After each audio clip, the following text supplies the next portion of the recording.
साध्या भातापासून अनेक प्रकारचे पदार्थ बनवले जातात आणि बनवलेले तर आज आपण अनेक प्रकारच्या भाज्या वगैरे टाकून जो पुलाव बनवलेला असतो, फोडणीचा भात बनवलेला असतो, त्यामध्ये अनेक प्रकारचे मसाले टाकलेले असतात। तर अशा या भातापासूनच आज आपण बनवणार आहोत veg rice cutlet. Hello hi, मी कल्पना तिडके। कल्पना तिडके या रेसिपी मध्ये मी आपलं स्वागत करत आहे। आज आपण बनवणार आहोत व्हेज राईस कटलेट। तयार झालेला फोडणीचा भात तिखट झालाय, तर त्यापासून आज आपण बनवणार आहोत कटलेट। चमचा मीठ, धने पावडर, यामध्ये सगळंच टाकलेलं आहे, फक्त थोडं थोडं मटेरियल टाकायचं आपल्याला। जिरे पावडर, अख्खे जिरे, हळद थोडीशी, भात ऑलरेडी तिखट आहे त्यामुळे तिखट टाकणार। बारीक चिरलेला कांदा, तर हे थोडेसे पोहे घेतले ते पण त्यामध्ये टाकून घेऊया, त्यामुळे भाताचा तिखटपणा कमी होऊन जाईल। 2 चमचे बेसन पीठ घेतलेले आहे। आता हे सर्व साहित्य व्यवस्थित एकत्र करून घेऊया। त्यामध्ये टाकून घेऊया बारीक चिरलेली कोथिंबीर, पुदिना आणि कढीपत्ता आहे।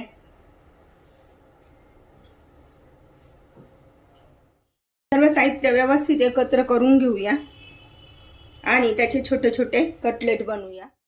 त्यामध्ये तेल टाकून घेऊया, तीळ टाकूया आणि हे तयार केलेले कटलेट त्यावर ठेवूया।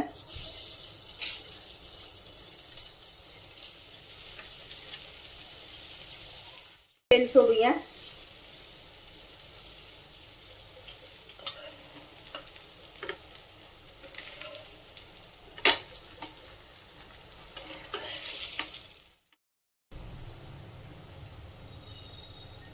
अशा प्रकारे दोन्ही बाजूने आपण हे छान असे उलटून दिलेले।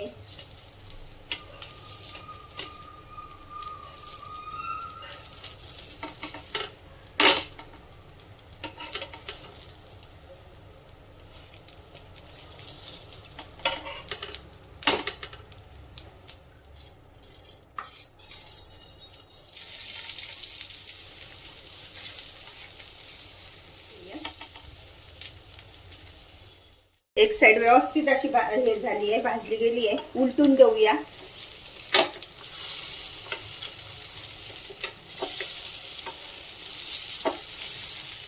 काढून घेऊया आणि चटणी सोबत याचा आस्वाद घेऊया।